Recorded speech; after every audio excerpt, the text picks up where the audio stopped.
Oke, Assalamualaikum warahmatullahi wabarakatuh. Saya itu menerapkan gagasan-gagasan saya itu nanti dari sekolah ke desa kemana gitu, dan saya pengen gagasan saya itu tentang bagaimana keharmonian hidup manusia dengan manusia, manusia dengan alam, dan manusia dengan dirinya itu bukan hanya di sekolah, pengen di desa-desa, karena sekolah itu nanti itu tempat berbaktinya masa anak-anak kita itu ya di desa. Mangga Bu, mudah-mudahan nanti bukan hanya di desa ini tapi di desa-desa yang lain bisa dikembangin.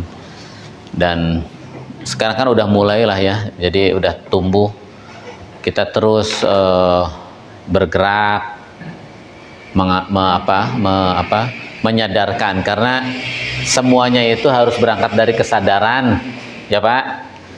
Sebagaimana pendidikan itu harus berangkat dari kesadaran, dari kalau Ki Hajar Dewantara itu yang teringo itu, jadi ranah pendidikan itu kalau menurut Ki Hajar itu kan ada 3. 1 harus ngerti, teringo tuh ngerti, ngerasa, ngelakoni gitu. Kalau belum apa, kalau guma kognitif, afektif, psikomotor gitulah gitu. Nah, jadi memang semuanya harus dari kesadaran, dan hari ini kita harus mulai dari, dan ini hubungannya dengan kurikulum merdeka. Mengapa kemudian kurikulum merdeka itu? Kurikulum merdeka itu akan sangat dipengaruhi dari tentang bagaimana kita membangun kesadaran diri. Kesadaran diri para guru, kesadaran diri kepala sekolah, pada kesadaran diri para pelajar kita. Kalau tidak pendidikan kita tidak mampu membangkitkan kesadaran diri, itu apa akibatnya? Akibatnya anak-anaknya tahu tidak mau melakukan, anaknya tahu tidak mau mengamalkan. Gitu. Kayak sekarang aja nih masyarakat kita kan gitu ya. Belajar, sekolahnya tinggi-tinggi, SED-nya lulus, SMP-nya lulus, SMA, perguruan tinggi, nggak cukup di S1, S2, S3 bahkan. Nah, tapi kan tidak secara signifikan merubah perilaku. Karena mungkin bisa jadi tidak dibangun pengertiannya, dari pengertian masuk ke tingkat kesadaran, ke penghayatan gitu ya. Sehingga tidak sampai, kalau yang saya sebut itu dalam pancaniti itu tidak mencapai kesejatian. Ke tingkat kebakti aja enggak. Dari niti harti, niti surti, niti bukti, niti baktinya aja, apalagi niti sampai ke niti kesejatian gitu. Karena apa? Mungkin juga sekolah kita tidak mengajarkan sesuatu yang kita ajarkan kayak ini. Nah, ini kan sesungguhnya kurikulum merdeka itu nanti produk-produknya itu kayak gini Pak. Karena ada yang kita namakan dengan pembelajaran berbasis proyek. Profil pelajar Pancasila itu salah satunya bahwa pembelajaran itu berbasis proyek. Project based learning. Nah, ini hasilnya kayak gini. Tapi kayak gini itu anak-anak bisa bikin kayak gini, tapi ini tuh harus ada sistematika berpikirnya. Gitu. Anak-anak bisa nih bikin, ini apa namanya? Ecobrick. Anak-anak bisa bikin, ini teh botol plastik diisi dengan kain, diisi dengan plastik, jumlahnya sekian, standarnya itu adalah berapa? 600 gram, berapa sih ini teh? Di atas 600. Hah? Di atas 600. Di atas 600 gram. 600 sampai 800 gram satu botolnya. Standarnya, terstandarnya seperti itu. Nah, Bu, ini IKM itu kayak gini tuh nanti tuh. Bukan hanya ini. Dan ini itu harus berangkat dari pengetahuan anak. Kunaon sih budak sih nanya nukararia? Karena anak-anak itu tidak diajarkan berangkat dari sebuah daya nalar kritis, tidak berangkat dari sebuah masalah yang ditemukan. Maka ketika anak-anak sudah bikin kayak gini, ya kemudian dia tidak mengamalkannya karena apa sih gitu? Padahal bikin kayak gini itu harus berangkat dari kegiatan-kegiatan yang bisa menanamkan pengertian kepada anak-anak. Jadi anak itu digali daya kritisnya itu dari fenomena yang ada, yang kita pelajarin sehari-hari. Misalnya kalau kayak gini kan berarti anak-anak harus belajar tentang sampah. Sampah itu ada organik, ada non-organik. Yang non-organik itu contohnya ini, dan kalian itu setiap hari memproduksi loh sampah di rumah. Bahkan yang organiknya itu 60% loh. Yang organik itu Pak, semua nih. Kalau Ibu siapa namanya? Mula. Mula. Mula. Iya. Awal dong. Iya. Ibu Mula ini dan keluarganya itu, sekeluarga itu sehari pasti memproduksi sampah organiknya 60%. Sisanya itu non organik, plastik, berarti plastik dan lain sebagainya. Yang organiknya 60%. Maka siswa itu dijelaskan itu dan diajak itu yang namanya kurikulum mereka itu ke lapangan. Bahkan kalau perlu ke tempat sampah tuh belajar sampah itu. Agar apa? Agar tumbuh pengertiannya. Dan dari situ siswa diajak mengurai niti harti, kemudian ke niti surti, memahami, kemudian niti bukti, membuktikan bener nggak sih sampah kayak gini itu tidak bisa hancur. Sini digayem wes bukan. Gitu. Nah ini sistem berpikir yang sedang kita kembangin, sehingga apa? Sehingga nanti anak sampai pada sebuah kesimpulan bagaimana memecahkan masalah sampah itu.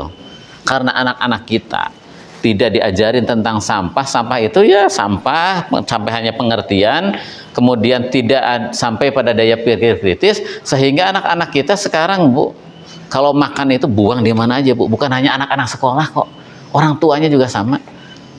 Kita itu sering lagi naik motor, tiba-tiba itu sepasang suami istri buang sampah bekas cilok gitu. Kunaon saya bisa ngomong gitu, kamari pas sepedahan. Sepedahannya peda, eta aya suami istri masih muda lah, seumuran ibu mungkin ya. Naik motor, makan cilok dibuang harapan saya untuk berangkana iya. Gitu. Ini kan perilaku tidak beradab. Di mana peradaban kita itu? Gitu. Nah, kenapa ini? Padahal sekolah-sekolah ini sebagai penyemaian karakter, penyemaian adab-adab baik. Gitu. Nah, ini problem yang dihadapi oleh kita.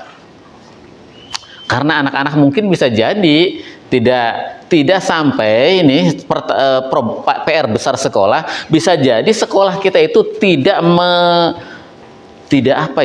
mendidik anak-anak itu dengan sistematika berpikir yang benar, sehingga nggak mungkin lah orang tua itu nggak tahu, anak-anak kita nggak tahu bahwa ini sampah itu, plastik itu akan menjadi sampah dan akan ngabala gitu ya, dan sangat mengganggu. Tapi anak-anak kita sampai nggak pemikirnya bahwa ini teh dalam jangka panjang mengancam, dalam jangka pendek juga kan mengotori lingkungan. Teu indah lah. Bapak lamun eta teh naon? Leubeung eta pasir kuda naon? Pasir kuda. Kalau Bapak Ibu lewat ke pasir kuda, walaupun banyak daun berjatuhan, banyak rumput hijau, tapi kalau nggak ada plastik mah ada indahnya. Payapnya indah, Pak. Tapi walaupun serumputnya dibabat, babat rata rumputnya ya, tapi kalau di situ bertebaran plastik di mana-mana, itu menjadi geuleuh. Gitu. Nah ini kan problem. Nah ini yang harus dirubah dari sekolah-sekolah, dan sistem pembelajaran kita itu yang dimaksudkan dengan kurikulum merdeka itu. Nah, ari kurikulum merdeka nu aya dina pikiran Bapak Ibu naon? Dina pikiran saya mah eta. Dan saya itu menemukan momentum itu sekarang loh Bu. Menemukan momentum itu sekarang ketika Pak Menteri ngomongin kurikulum merdeka. Saya itu bungahnya luar biasa. Karena apa? Karena kita sedang mengembangkan model-model pembelajaran yang dalam pandangan kita bisa menyelesaikan masalah siswa, masalah lingkungan gitu. Saya itu berbahagia sekali karena ketemu momentumnya Pak Menteri yang sekarang, walaupun sesungguhnya dari dulu juga udah falsafahnya sama. Falsafahnya sama. Nah, nih ini kurikulum merdeka. Kalau ini kan, nah ini kayak gini nih. Jadi kurikulum merdeka itu harus apa sih? Nah, dimulai dari diri sendiri. Jadi bagaimana semuanya akan berawal dari diri kita. Jadi kalau kurikulum merdeka ini sangat cocok diterapkan untuk guru-guru yang mempunyai tingkat kematangan 4. Tingkat kematangan 4 itu apa? Guru-guru yang punya kemampuan dan punya kemampuan. Mau plus mampu. Kan guru-guru teh aya 4, Pak. Matang hiji teh guru-guru anu teu bisa teu boga kabisa, teu boga kahayang. Eta. Nu kadua guru anu boga kabisa tapi teu boga kahayang. Anu katilu teu boga kabisa tapi kahayangna gede, kemauannya tinggi. Tipe kaopat punya kemampuan, punya kemauan gitu. Ini cocok. Tapi lamun kurikulum merdeka diterapkan ke jalma anu ka guru-guru yang tidak mempunyai kemampuan dan tidak mempunyai kemauan, wah, merdeka seutuhnya itu mah, merdeka sebenar-benarnya merdeka dia. Tetap merdeka itu. Nah, ini Pak. Jadi semuanya mulai dari diri sendiri. Jadi ini makanya di kurikulum ini guru-gurunya harus terus mempunyai kemauan untuk belajar gitu. Nah, ini harus dimulai dari sendiri. Jadi saya mengajak ini ke Bapak Ibu, mengakses informasi itu gampang.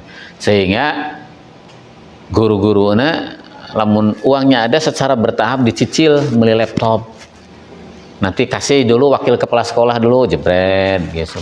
Nah, yang tidak mampu beli, yang tidak mempunyai, karena ada itu untuk kepentingan pembelajaran difasilitasi sama sekolah. Jadi harus sampai ke sana, Pak. Karena nggak mungkin sekarang ngomongin kurikulum merdeka,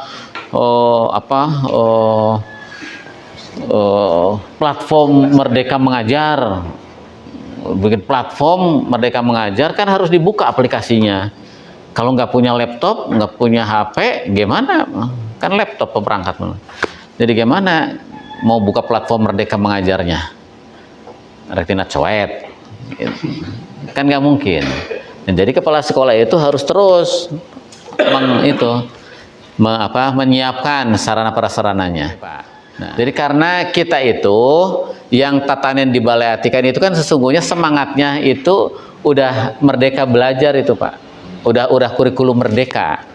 Udah kurikulum merdeka sehingga ketika ada IKM dari sana ini harus bisa terkoneksi dengan baik.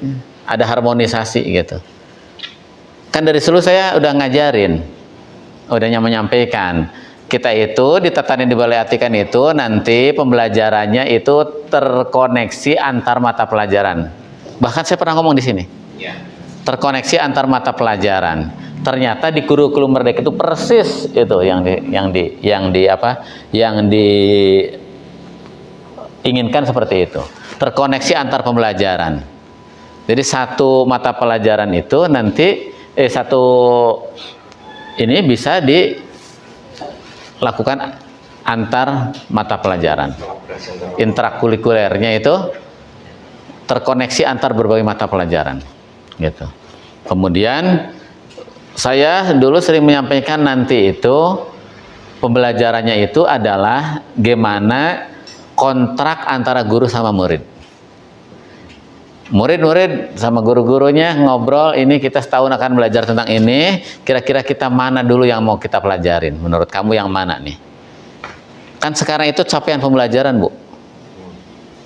Dan itu Bapak Ibu bisa milih materi mana dulu dalam 1 tahun itu yang akan disampaikan. Dan belajarnya mau di mana terserah Bapak Ibu sama anak-anak. Belajarnya nggak harus di kelas seperti ini, bisa di kebun, bisa di tukang sate, gitu. bisa di kebun manggis, bisa di kebun naon gitu, bisa di sisi cai gitu. Tidak harus di kelas.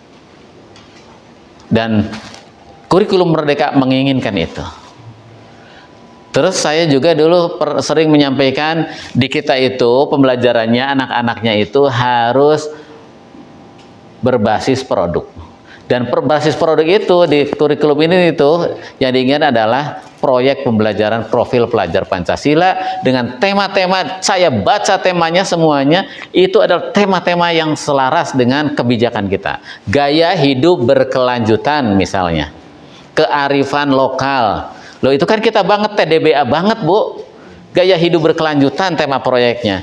Kan Bapak Ibu bisa tema gaya hidup berkelanjutan misalnya. Nanti dilihat proyek pembuatan ekobrik, kan di situ diuraikan reasoningnya itu apa, mengapa kita membuat proyek pembelajaran itu ekobrik, diulirkan terus. Dan ini adalah gaya hidup berkelanjutan. Kenapa? Karena kalau sampah plastik tidak ditangani oleh kita, sampah organik tidak ditangani oleh kita, kita tidak mengajarkan kepada anak-anak kita mengelola sampah dengan baik, maka kehidupan kita tidak akan bisa berlanjut.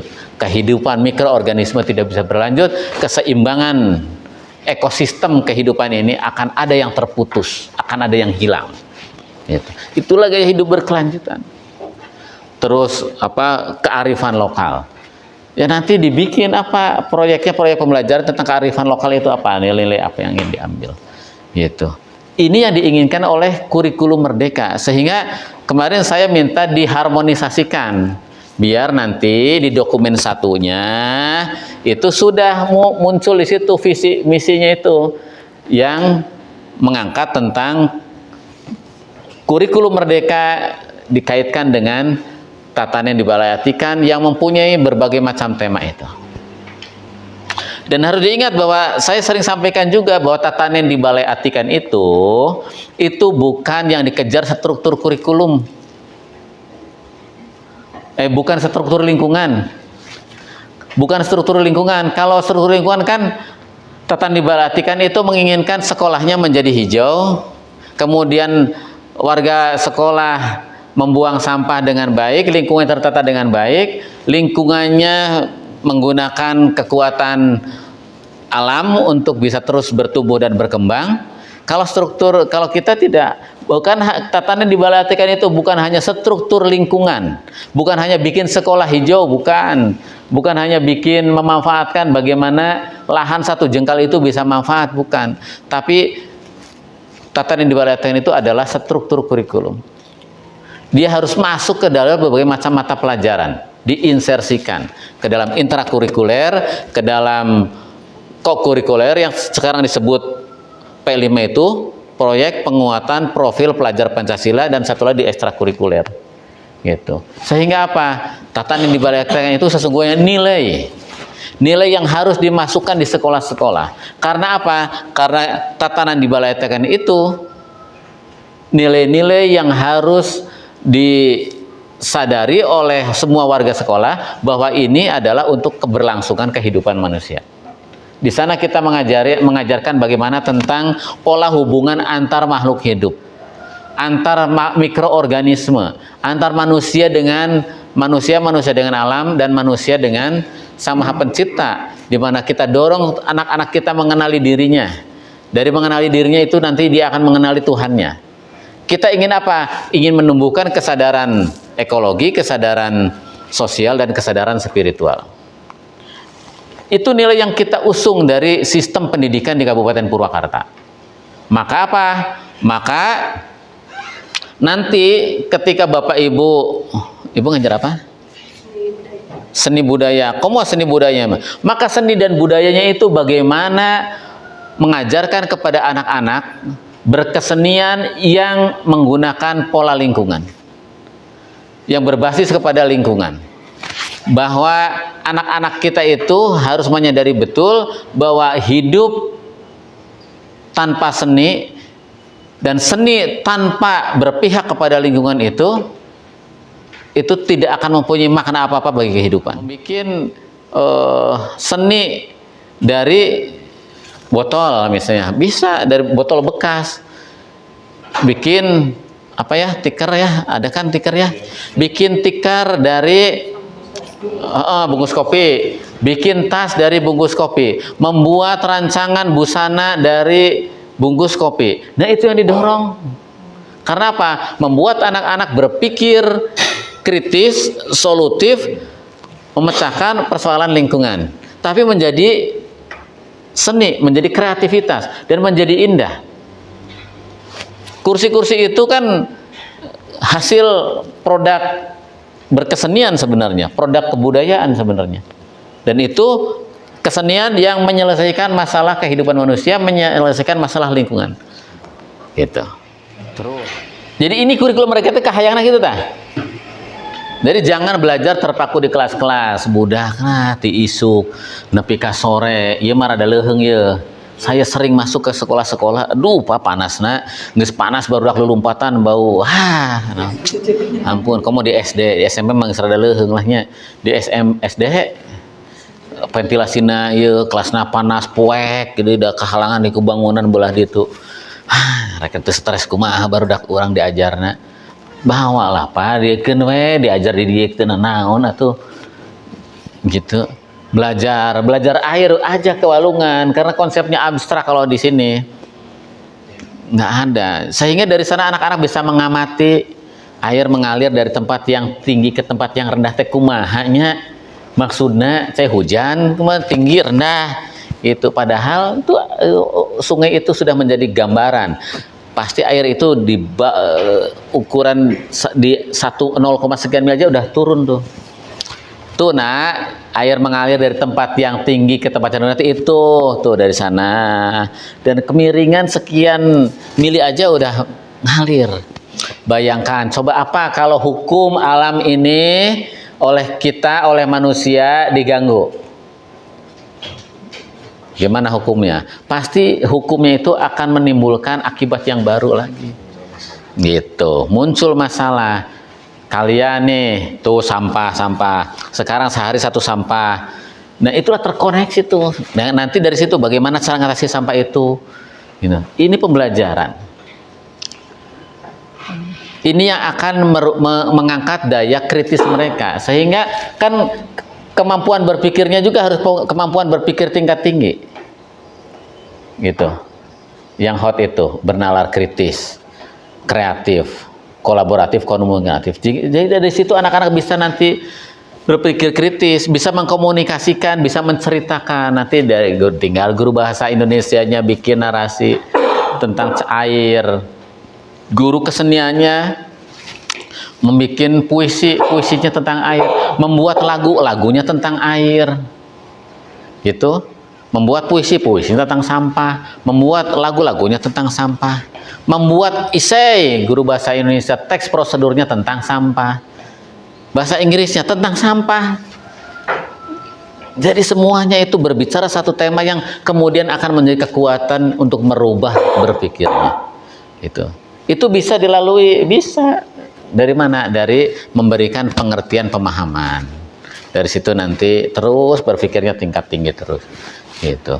Nah ini yang diinginkan, tuh kan, gitu. Ini pembelajaran terkoneksi, Pak, Bu, ya, kurikulum Merdeka itu. Dan struktur kurikulumnya itu 3 kan, di itu. 1 intrakurikuler, struktur kurikulumnya di kurikulum Merdeka itu. Yang kedua P5. Jadi proyek penguatan profil pelajar Pancasila. Jadi nanti yang SMP itu 3. Jadi 1 tahun itu ada 3 proyek. Tema-temanya ada 7 temanya. Kalau SMP nggak salah dikurangi jadi 4 atau berapa. Nanti tema-temanya ada. Nah ini. Nah ini. Nah ini. Nih. Intrakurikuler, mata pelajaran ekstrakurikuler, contohnya pramuka, terus proyek penguatan profil pelajar Pancasila. Jadi struktur kurikulumnya kayak gini nanti. Jadi nanti yang ini itu Bapak Ibu 1 tahun itu ada 3 proyek nih. Dan 3 proyek ini harus dirancang di awal tahun. Jadi anak-anak itu nanti dalam 1 tahun itu punya 3 proyek. Berkelompok, bikin apa, bikin apa, bikin apa. Didesain, ada modul proyeknya. Nah, modul proyeknya tidak ujug-ujug, barudak kayak nyen ekobrik. Itu tidak akan jadi apa-apa, Pak. Karena tidak didasarkan pada penemuan masalah. Jadi nanti proyek profil pelajar Pancasila itu dibikin oleh kita itu harus berbasiskan masalah yang ditemukan secara bersama-sama oleh siswa. Jadi ujung-ujung bukan bikin ekobrik, bukan, harus diterangin nanti anak itu dibimbing untuk menemukan masalah tentang sampah, tentang sampah plastik misalnya. Nah, ini Bu, ini temanya nih, gaya hidup berkelanjutan. Itu mah TDBA banget ya. Kearifan lokal geus puguh lah gitu. Kemudian Bhinneka Tunggal Ika, bangunlah jiwa raganya, juara demokrasi, berrekayasa dan bertanggung untuk membangun NKRI, kewirausahaan. Nah, nanti kan ini kewirausahaan temanya kan bisa masuk juga tuh. Gimana anak mengemas makanan manggis, dodol manggis. Kemudian bagaimana cara pemasarannya. Saya berkesinambungan. Dari situ misalnya bagaimana cara pemasaran, kan udah masuk ke rekayasa teknologi, anak-anak jualan dodol manggis online gitu, bisa dia masukkan ke Shopee, bisa dia online pakai Instagram. Ini pembelajaran terintegrasi itu ini Pak maksudnya. Jadi semuanya terkoneksi, anak-anak mampu membuat produk dan impactnya adalah untuk kehidupan dia gitu. Ini cara untuk bagaimana kita tadi yang saya sebutin, anak-anak itu mencapai proyek itu harus dimulai dari ini, dari anak-anak tahu, mengerti.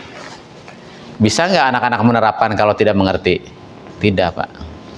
Bisa nggak anak melakukan sintesis, analisis, kemudian melakukan sintesis dan melakukan evaluasi kalau tidak tahu dulu? Nah, jadi kan itu kan piramida berpikirnya belum ya di ranah kognitif ya. Itu kan ada mulai dari mengetahui, memahami begitu ya. Kemudian mengaplikasikan, kemudian kemudian analisis, sintesis, kemudian terakhir evaluasi. Itu kan struktur berpikirnya kayak gitu. Struktur berpikirnya seperti itu, dari mulai ini bertahap, dari mulai tahu dulu. Jadi nggak mungkin anak-anak itu bisa menerapkan, nggak mungkin anak-anak itu bisa melakukan analisis dan sintesis kalau anak-anaknya tidak dimulai dari tahu. Jadi dia kasih tahu dulu anak-anak, diberikan pengetahuan, pemahaman, kemudian nanti anak-anak baru bisa melakukan analisis dan sintesis. Nah, ini intrakurikuler. Kemudian kenapa di struktur kurikulum berbasis TDBA itu ada kurikuler? Karena ini udah diperdakan, ada perdanya ya. Nah, P5-nya itu nanti di kokurikuler namanya. Jadi tetap P5 nih, P5 tetap. Nah, P5 itu nanti muatannya adalah TDBA proyeknya. Proyek berbasis TDBA. Proyek berbasis TDBA. Kemudian kegiatan non ekstrakurikuler. Maka apa? Nanti di sini harus ditumbuhkan Bu ekstrakurikuler, Pak. Ekstrakurikuler lingkungannya, ekskul TDBA-nya. Kayak di SMP 2 Pasawahan kan ada namanya geng hijau atau apalah, geng hijau kalau nggak salah. Terus ekskulnya, terus di mana di SMP Bungur Sari ada namanya Sahabat Bumi. Ya. Ini kurikulernya adalah proyek penguatan profil pelajar Pancasila. Kalau di sana langsung, ini kan istilah lama nih. Tapi di kurikulum Merdeka langsung ke P5, nggak ada kokurikuler. Nah, saya adaptasikan yang dimaksud oleh kita, diharmonisasikan itu. Nanti kalau bertanya, ini P5-nya di mana? Ini nih kokurikuler. Atau kokurikulernya di mana? Ini P5, sama aja. Jadi P5-nya nanti TDBA. Yang kita kembangkan ini. Gitu. Jadi kenapa? Saya ingin, karena ini inovasi Purwakarta itu udah sampai kementerian, udah sampai ke Pak Menteri. Jangan sampai nanti kurikulum Merdeka di Purwakarta itu udah welcome dari dulu, dari 2015, Sekolah-sekolah udah menerapkan itu, anak-anak udah belajar diarahkan untuk mencapai profil pelajar Pancasila. Proyeknya juga diarahkan ke sana. Semuanya sudah ada, produknya sudah ada. Sekolah-sekolahnya sudah dari sisi performa sudah berubah. Dimonitori oleh Kementerian, benar Purwakarta nggak adaptasi sama kurikulum Merdeka kebijakannya tentang gerakan ekologi, tentang gerakan merespon perubahan iklim, climate change. Dibuka kan pasti ngebuka kurikulum dokumen Pak. Pas dibuka dokumen tidak ada keterkaitan sama sekali, wah wirang atuh gitu. Ini yang saya maksudkan, di dokumen 1, dokumen 2, dokumen 3 itu harus sudah beradaptasi, melakukan harmonisasi dengan kebijakan kita tentang profil pelajar Pancasila. Nah kita itu kan sekarang udah bisa Pak memberikan penilaian dalam bentuk guru. Asesmennya gimana guru? Merancang asesmen, merancang pembelajaran oleh kita, diberi kemerdekaan. Pelaksanaan pembelajarannya dikasih kemerdekaan. Penilaiannya dikasih kemerdekaan asesmennya. Nah asesmennya juga kayak gini nanti nih. Kita menyarankan ini. Ini kan udah dikonversi ke dalam itu. Jadi utama-utama itu nilainya 9. Puncak ya, paling tinggi. Utama madya, utama nista, madya utama, madya nista, nista utama, nista madya, nista. Jadi nggak lagi berbentuk nilai. Kita kan udah tahu semua, kuantitatif itu cenderung mengeneralisir sesuatu yang tidak bisa dikuantitatifkan menjadi kuantitatif. Dan kesalahan di sistem pendidikan kita salah satunya dulu sering membuat sesuatu yang tidak bisa dikuantifikasikan dirankingkan, bahkan kan di ranking ya dulu masih udah nggak di ranking kan, dulu di ranking, sehingga cenderung anak-anak yang ranking 1 itu adalah katanya yang pinter matematikanya, pinter IPA-nya, begitu. Sementara anak yang pandai main bola, anak yang pandai kesenian itu tidak pernah mencapai puncak ranking 1 gitu. Padahal kita semua tahu bahwa semua anak itu istimewa.